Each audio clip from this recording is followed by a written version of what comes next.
Hi, I'm Carl Ermish. I've been a professional photographer for 28 years, and just recently I ran into someone that I photographed their senior portrait way back in 1985. And it's interesting, after all these years, the first thing that she said to me was how disappointed she was that she didn't hire me for her wedding. You see, at that time, money was a little tight, as it is for most people just starting out.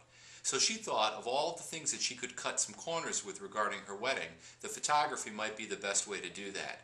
So she hired a friend from college. Actually, she didn't even hire them. It was a gift. Well, that's when all the trouble started.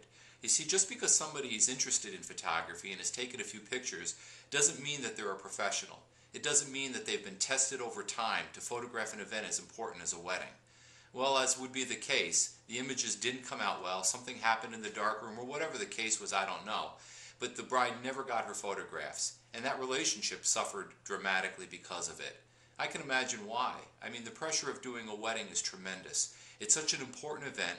Hopefully it happens only once in a lifetime, and the images that you take are going to last a lifetime. So why am I here today? It's not to tell you stories of woe regarding weddings, but it is to give you a heads up on some of the pitfalls that can happen if you don't hire a professional photographer. Now please bear in mind, I'm not asking you to hire me.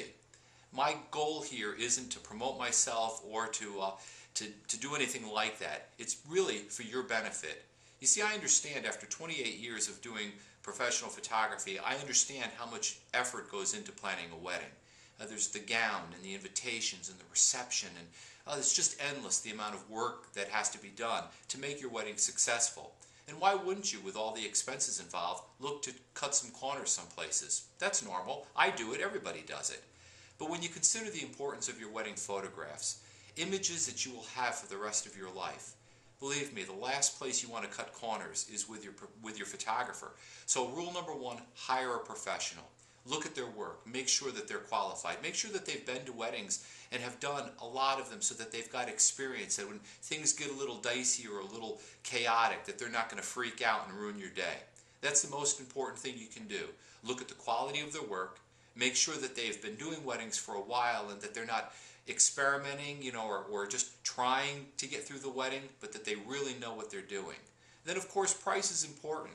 There's a lot of people out there today that think that they're, the best photographer that ever lived, and they've got this, I guess, an inflated opinion of themselves, charging thousands and thousands of dollars for wedding photography. I don't think you have to go that route. But at the same time, if somebody's willing to do it for a couple $100s and give you a CD of all the images, chances are good this is just somebody looking to make a quick $100. You're going to pay the price in the long run. The images aren't going to be that good. So the same rules always apply. You'll get what you pay for, but you don't have to pay $1 million to get something good. Do your homework, and don't skimp on a photographer for your wedding. Choose a professional. I promise you will not regret it. Take care.